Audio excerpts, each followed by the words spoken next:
आज हम Elon Musk की जो कोटेशंस है उसकी डेप्थ में चलेंगे और समझने की कोशिश करेंगे उनकी थॉट प्रोसेस क्या है।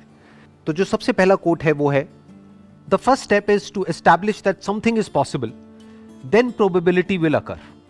मतलब लाइफ में कुछ भी करने का जो सबसे पहला स्टेप है वो है कि पहले हमको अपने माइंड में इस बात को एस्टैब्लिश करना होगा, यानी कि अपने माइंड में इस बात को एक्सेप्ट करना होगा कि जो हम करने वाले हैं वो पॉसिबल है। अगर पहले ही हमको डाउट है कि वो पॉसिबल भी है या नहीं है, तो उसके बाद हम कुछ भी कर लें उसका कोई फायदा नहीं है। वहां पे रिजल्ट नेगेटिव ही आएगा, यानी रिजल्ट सही आ ही नहीं सकता। फॉर एग्जाम्पल, आप एक ऐसे बैकग्राउंड से हो जहां पर ज्यादा कुछ किसी ने अचीव नहीं किया है, या एक ऐसे बैकग्राउंड से हो जहां पर के जो आपके जो दोनों पेरेंट्स हैं उन्होंने सिर्फ जॉब करी है, कभी बिजनेस नहीं किया है। तो जैसे ही आप अपने बेस पर कोई बिजनेस करने के बारे में सोचोगे भी तो सब डरने लग जाएंगे। सब आकर के आपको क्या कहेंगे कि नहीं नहीं बहुत मुश्किल है, नहीं हो सकता, नहीं हो सकता, नहीं हो सकता, पॉसिबल ही नहीं है। तो वो कह रहे हैं पॉसिबल नहीं है, वो प्रॉब्लम नहीं है। पहले आपके खुद के माइंड में आना चाहिए कि ये पॉसिबल है, तब अगर आप बिजनेस करो तो वो बिजनेस करने का कोई फायदा है। अगर आपके खुद के भी माइंड में डाउट है कि पता नहीं ये हो भी पाएगा या नहीं हो पाएगा, तो फिर आपके फेलियर के चांसेस बहुत ज्यादा है। वंस यू अंडरस्टैंड कि ठीक है अभी तक किसी ने नहीं किया है, अभी तक नहीं हुआ है, पास्ट में नहीं हुआ है, लेकिन इसका मतलब ये नहीं है कि फ्यूचर में भी नहीं हो सकता है। मुश्किल हो सकता है लेकिन पॉसिबल तो है। हो सकता है बहुत ही मुश्किल हो वो करना, क्योंकि जो बंदा जो बिजनेस बैकग्राउंड से है उसको तो पूरा पीछे से सपोर्ट मिलने वाला है। उनके पास में नॉलेज भी है, एक्सपीरियंस भी है, पैसा भी है। इस बंदे के पास में ना तो नॉलेज है, ना एक्सपीरियंस है, ना पैसा है, ना सपोर्ट है घर वालों का। तो इसका मतलब क्या है कि इसको मुश्किलें उससे 1000 गुना ज्यादा आने वाली है। लेकिन अगर वो एक्चुअल में करना चाहता है तो पहले उसके माइंड में ये थॉट प्लांट होना बहुत जरूरी है कि पॉसिबल है। Then there is a probability कि हो सकता है वो सक्सेसफुल हो जाए। बिल्कुल इस तरीके से है कि अगर हम अपने घर से ये सोच करके निकलेंगे कि कहीं मेरा एक्सीडेंट ना हो जाए, एक्सीडेंट ना हो जाए, एक्सीडेंट ना हो जाए, पता नहीं मैं वहां पहुंच भी पाऊंगा या नहीं, तो पक्का उसका एक्सीडेंट होगा, क्योंकि वो बहुत डरा हुआ है। तो डर करके चलाएगा तो काम काम करके चलाएगा, तो नहीं भी एक्सीडेंट होना होगा तो हो जाएगा। तो वो 1 से लाख वहां पे नहीं पहुंच सकता। बट उसके माइंड में अगर ये क्लियर है कि नहीं नहीं कोई बहुत बड़ी बात नहीं है, वहां मैं पहुंच सकता हूं। हाँ, हो सकता है रास्ते में बहुत प्रॉब्लम्स आएंगी, ट्रैफिक जैम होगा, ये होगा, वो होगा, हो सकता है मेरे से जल्दी कुछ लोग पहुंच जाए, मैं थोड़ा लेट पहुंच जाऊं, लेकिन मैं पहुंच सकता हूं। वंस दैट इज क्लियर, अब अगर वो ड्राइव करे तो उसमें एटलीस्ट एक कॉन्फिडेंस होगा, और कोई प्रॉब्लम आई तो और अच्छे से कॉन्फिडेंस से उसको फेस कर पाएगा। तो जब भी आपको कुछ ऐसा करना है जो पास्ट में नहीं हुआ है, दैट कुड बी एनीथिंग, छोटे से छोटा, बड़े से बड़ा, तो सबसे पहले माइंड में इसको एक्सेप्ट करना पड़ेगा कि it is possible. Then probability will occur. अब इसका क्या मतलब है? मतलब अगर आपने अपने माइंड में एस्टैब्लिश कर भी लिया है कि ये पॉसिबल है, क्या इसका मतलब ये है कि आपको उसमें सक्सेस मिलनी ही मिलनी है? नहीं। चाहे कोई भी काम हो, छोटे से छोटा या बड़े से बड़ा, वहां पर प्रोबेबिलिटी काम करती है। We can't be 100% sure under any circumstances in anything. एक प्रोबेबिलिटी ऑफ फेलियर हमेशा रहता ही रहता है। मान लो कोई मशीनरी है, उसको ऑपरेट करने का एक तरीका है, उसकी एक मैनुअल है, और उसको उसी तरीके से ऑपरेट कर रहे हो जैसा कि बताया हुआ है, तब जो आपकी सक्सेस की प्रोबेबिलिटी है दैट कुड बी 99.99%।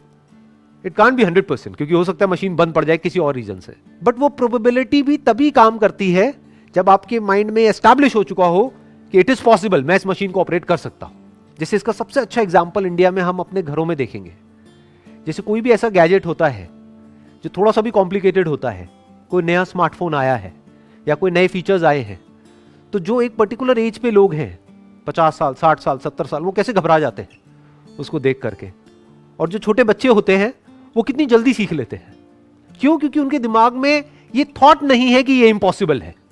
इनफैक्ट अगर ध्यान से इस कोटेशन को ऑब्जर्व करोगे तो इसकी भी जरूरत सिर्फ तब है जब हमारे दिमाग में ये बैठा हो कि ये इम्पॉसिबल है, नहीं तो इस थॉट की भी जरूरत नहीं है कि ये पॉसिबल है।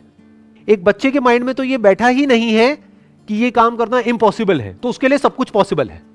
बट जो बड़े हैं उनके माइंड में क्या बैठा हुआ है? मेरे लिए बड़ा मुश्किल है, अरे भाई मुझे ये सब समझ नहीं आता है। तो उनके माइंड में इम्पॉसिबल बैठा हुआ है, तो उनके माइंड में एस्टैब्लिश करना पहले जरूरी है कि भैया आपकी एज ज्यादा है, आपके पास में एक्सपीरियंस ज्यादा है, आपके पास में दिमाग उस बच्चे से ज्यादा है, तो आप क्यों नहीं कर सकते अगर वो बच्चा कर सकता है तो उसके माइंड में एस्टैब्लिश करना पड़ेगा कि ये पॉसिबल है। बच्चे के माइंड में एस्टैब्लिश करने की जरूरत ही नहीं है। बच्चे को आप कहोगे कि पॉसिबल है इसे आपको ऑपरेट करना, वो कहेगा क्या बोल रहे हो, कह रहे मेरे लिए तो वैसे ही सब कुछ खेल है। कहते मैंने कहा कब कि इम्पॉसिबल है, तो मुझे आप क्यों कह रहे हो कि ये पॉसिबल है? समझ गए ना? ये आसान वर्ड की जरूरत कहां पर है? जिसके दिमाग में बैठा हो कि ये मुश्किल है, जिसके लिए वैसे ही सब कुछ आसान है, उसको इस वर्ड की जरूरत तक नहीं है कि आसान है। Next quote is, I think it is possible for ordinary people to choose to be extraordinary. इसमें जो वर्ड है ना, जिस पे ध्यान देना है, वो है चूज। मतलब क्या कहा जा रहा है दूसरे वे में, कि हर वो इंसान जिसको हम एक्स्ट्रा ऑर्डिनरी बोलते हैं, जिसने भी कुछ एक्स्ट्रा ऑर्डिनरी अचीव किया है, होते सारे ऑर्डिनरी हैं। उनकी क्या 4 आंखें होती हैं, 4 कान होते हैं, 8 हाथ होते हैं, 10 पैर होते हैं, दिखने में और हर तरीके से वो बिल्कुल एक नॉर्मल इंसान के जैसे होते हैं, बिल्कुल ऑर्डिनरी होते हैं। फर्क क्या है ऑर्डिनरी और एक्स्ट्रा ऑर्डिनरी में? चॉइस का फर्क है। To achieve something extraordinary in life is not a matter of luck, is not a matter of some extraordinary inherent और inborn quality. It is a matter of choice. We can choose to be extraordinary or we can choose to be ordinary. Extraordinary लोग जो करते हैं, कब करते हैं? Life में एक बार या हर रोज, लाइफ के हर मोमेंट में जो वो करते हैं, जिस तरह से वो चॉइसेस लेते हैं, चाहे वो बहुत छोटा सा डिसीजन हो, सुबह जल्दी उठने का. इनफैक्ट ऐसे बहुत सारे सर्वेज हुए हैं जहां पर ये देखा गया है कि जिन भी लोगों ने कुछ एक्स्ट्राऑर्डिनरी लाइफ में अचीव किया है, वो सुबह जल्दी उठते हैं. तो अगर आप भी सुबह जल्दी उठते हैं, इसका मतलब ये नहीं कि आप एक्स्ट्राऑर्डिनरी हो जाओगे, क्योंकि एक्स्ट्राऑर्डिनरी होने के लिए और भी 100 काम करने पड़ेंगे. लेकिन उन 100 में से एक क्या है? सुबह जल्दी उठना. सुबह जल्दी उठ करके अपने दिन को प्लान करना, ये देखना कि इस दिन को मैं मीनिंगफुल कैसे बनाऊं, कि आज मैं क्या अलग करने वाला हूं, या आज के दिन को प्रोडक्टिव कैसे बनाऊं. If you choose to wake up early in the morning, क्यों? क्योंकि वो करना सही है, तो ये आपको ऑर्डिनरी से थोड़ा सा एक्स्ट्राऑर्डिनरी बना देता है. और थोड़ा थोड़ा करके बंदा ज्यादा एक्स्ट्राऑर्डिनरी होता चला जाता है. 90% से ज्यादा लोग क्या करते हैं, वो वेट करते हैं एक ऐसे मोमेंट का जब अंदर से एक फीलिंग आए एक काम को करने की, तब मैं वो काम को करूंगा. और मजे की बात क्या है, वो फीलिंग कभी नहीं आती. सही काम करने की फीलिंग कब आती है? कभी आती है. और गलत काम करने की फीलिंग लाने की हमको जरूरत ही नहीं है, वो आती ही रहती है. अच्छा हेल्दी खाने की कभी फीलिंग आ सकती है अंदर से, या टेस्टी खाने की फीलिंग आएगी, चाहे वो अनहेल्दी भी हो. एक्सरसाइज करने की क्या कभी किसी के अंदर फीलिंग आ सकती है? नहीं आती है. तो अगर फीलिंग नहीं भी आ रही है, तब भी अगर वो बंदा चूज करता है कि मुझे एक्सरसाइज करना है, इसलिए नहीं कि मेरे को बड़ा मजा आ रहा है एक्सरसाइज करने में, इसलिए कि वो तो करना ही है. That is a matter of choice. अब ये चॉइस किसके बेसिस पे होती है? 2 बेसिस पे हो सकती है. एक, जो आपकी फीलिंग्स है, इमोशंस है, उसके बेस पे, जो आपको आगे नहीं बढ़ने देगा, किसी हालत में आपको आपके कंफर्ट जोन से बाहर नहीं निकलने देगा. दूसरा हो सकता है आपकी विल पावर के बेस पे. मतलब अगर दूसरे वे में बोला जाए कि अगर आप लाइफ में एक्चुअल में एक्स्ट्राऑर्डिनरी बनना चाहते हो या कुछ एक्स्ट्राऑर्डिनरी करना चाहते हो, तो आपकी विल पावर बहुत स्ट्रांग होनी चाहिए. इच्छा शक्ति, कि मेरी फीलिंग्स ये कह रही है मत कर, लेकिन मेरी इच्छा है इसको करने की.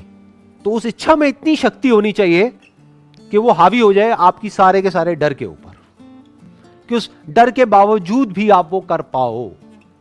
अब ये इच्छा शक्ति क्या है? It is a matter of choice. आपके ऊपर है, आप अपनी इच्छा को कितनी शक्ति दे सकते हो.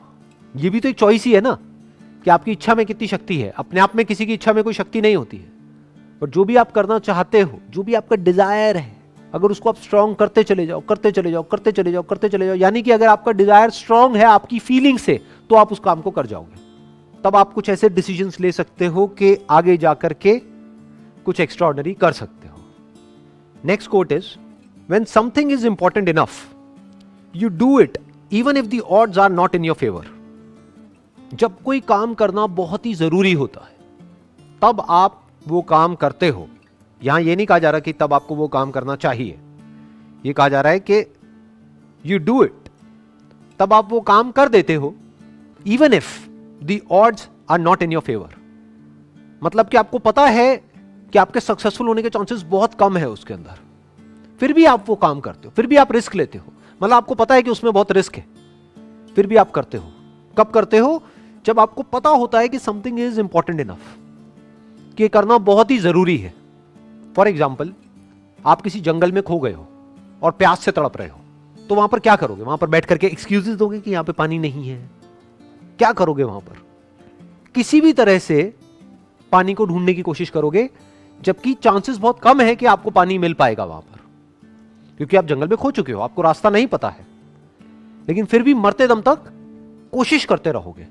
क्यों? क्योंकि प्यास बहुत बड़ी है। क्यों? क्योंकि प्यास एक्चुअल में है, रियल है, कोई इमेजिनरी नहीं है। दोनों में बड़ा फर्क होता है। जैसे ज्यादातर मेरे सेशंस में एक क्वेश्चन है जो बड़ा कॉमन है, लोग पूछते हैं कि सर जब आपकी वीडियो देखते हैं तो बड़े चार्ज अप हो जाते हैं, मोटिवेट हो जाते हैं, बाद में बैक टू नॉर्मल लाइफ, ऐसा क्यों होता है? ऐसा इसलिए होता है क्योंकि तुम्हारे अंदर प्यास ही नहीं है। कड़वा है लेकिन सच है। तुम्हें कुछ एक्चुअल में करने की जरूरत ही नहीं है, तुम्हें बैठे बैठे तुम्हारे मां बाप खिला रहे हैं, इसलिए वो मोटिवेशन टेम्पररी है। एक्चुअल में आपके अंदर से डिजायर नहीं आ रहा है, एक्चुअल में कोई जरूरत नहीं है, बस मेरी वीडियो देखिए और चार्ज अप हो गए। टेम्पररी है, कुछ देर के लिए हो गए, एक्चुअल में तो प्यास है ही नहीं।